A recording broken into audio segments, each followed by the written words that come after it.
Hey you guys, it's G with Invite the Light coming to you with another reading. I have all the cards lying out here. Um, Maybe if I back up from them, you can see a little easier.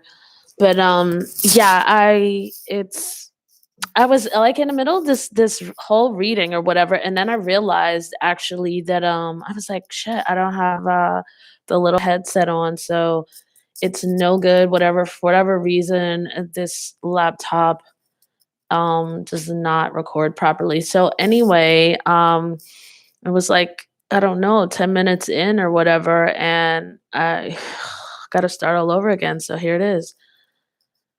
So Harry and Meghan, what seems to be going on is the conversation behind the scenes. There's still a lot of anger between Harry and William. And while William, I usually read him as a pretty nice person and stuff like that, he does have cards here of being a little more unfair or not holding any space, whereas he normally would hold space for people. He holds no space for Meghan, um, in fact, and he's been a little bit rude to her, a little more uncharacteristically than he normally would be, which pisses Harry off. It makes him feel like there's some level of discrimination, or I really don't think that actually William shows up as someone who doesn't like Meghan.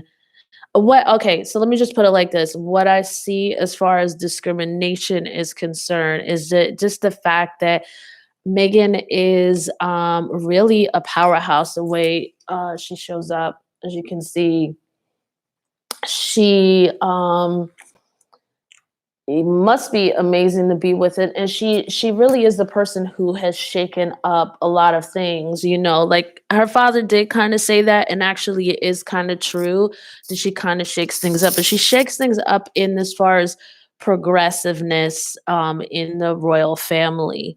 She um she uh she's a beast. She does a lot of work. She walks in a really high level of integrity. I don't care what you people say. Haters, you could just change the station right now. She walks in very high levels of integrity because these are the cards she pulls. um she also, for those of you who were concerned about her little spiritual psychic attacks that she had, it looks like she's been able to kind of break that off. But it looks like that was something that was kind of impeding her health. I do tell you, since she had the baby, she had some health issues. I still feel like she has some health issues. Um, but the conversation here with Harry and Meghan is not Meghan being involved in this, but Megan being more of a subject. So, the difference between Harry and Meghan is that, Meghan is a little. All right, let me just put it like this. Harry has a history of showing up, being like a firestorm, being unstable, petulant, maybe. Maybe petulant is not really a good word, but kind of like, explosive, but not like violence, but explosive outbursts, having outbursts, which for them is like, what is wrong with you? Is everything okay with you mentally? I think as a child that they may have felt like he may have had a little bit of a chemical imbalance, um, as well. Um,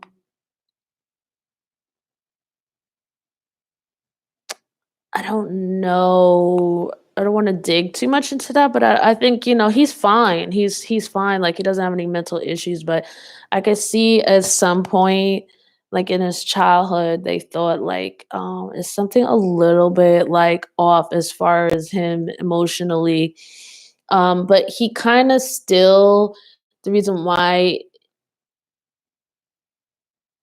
they sort of don't, in a way, or and they're still kinda not taking him seriously, is because he kinda still shows up in this way when he's He's normal, he's centered, he's an adult, and he's got to break that off. So if I were reading for him, I would say you have to break out of the psychological feeling of being viewed as a child, of being viewed as someone who's not being taken seriously, because that's how they kind of dealt with him. Like, oh, it's Harry just having another one of his fits again. He'll be all right. He storms out of the room and his socks slipping off the heels of his feet and his cheeks flush and his almost is fire red as his hair, or something like that. And then he comes back in and he's okay later. By the time everybody's had their last drink of the evening or whatever. But um I do think that he has real issues like with William, and William is a lot more passive aggressive, and I think William also is like not playing not playing exactly clean, like, he's, like, triggering Harry, and he knows kinda how to do it through Meghan, by slighting her or whatever in some form or fashion, but still doing it calmly and with a smile, which I think he kinda learned from Kate in a way. I get that. He's definitely with these things here, I mean, he definitely isn't operating correctly, and, there's still orders, there's still some kind of thing that he's allowed to, I think both he and Kate are allowed to kind of have sort of rule over that affects Harry and Meghan still. And I mean, through their correspondence, through the communication, it just feels like, William might be being a little passive aggressive and maybe like communicating stuff that he knows triggers Harry, but communicating it through, like through assistance and stuff like that, which, also makes it even more so annoying. So here comes Harry, and I think there's this thing where it's starting to begin to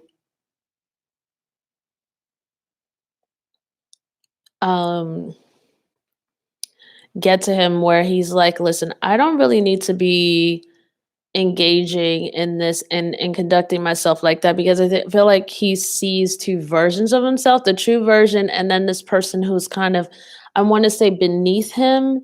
The way that he's showing up,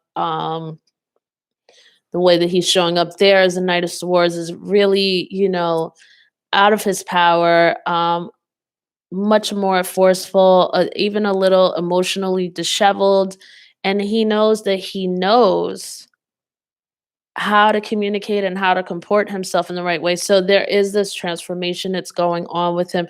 And furthermore, I mean, there's so much more as well. It's Meghan not feeling well. To me, there's like something going on with her health to a certain extent. And I don't know if it's her emotional health as well, and her spiritual world health as well. Like her spirit has been really, really wounded. And I don't think that they did well in that case that they had. I don't know anything about it, but with this justice card having come out in reverse as like the first card, I just feel like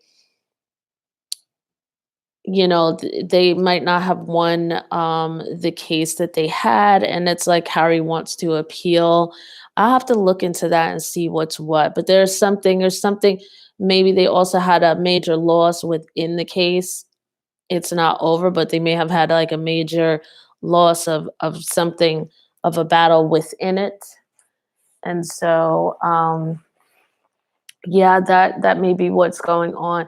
So I am actually going to, for the first time in a very long time, close this video down, and I'm going to head over to the extended version. I'll be looking into what Harry and Meghan's path is, what Harry wants to say to his brother. Um, the relationship with the queen, and then I'll be analyzing these cards a little bit more as well, and looking at some other things that come up in addition. All right, my friends, have a good one, and we shall chit chat. Bye now.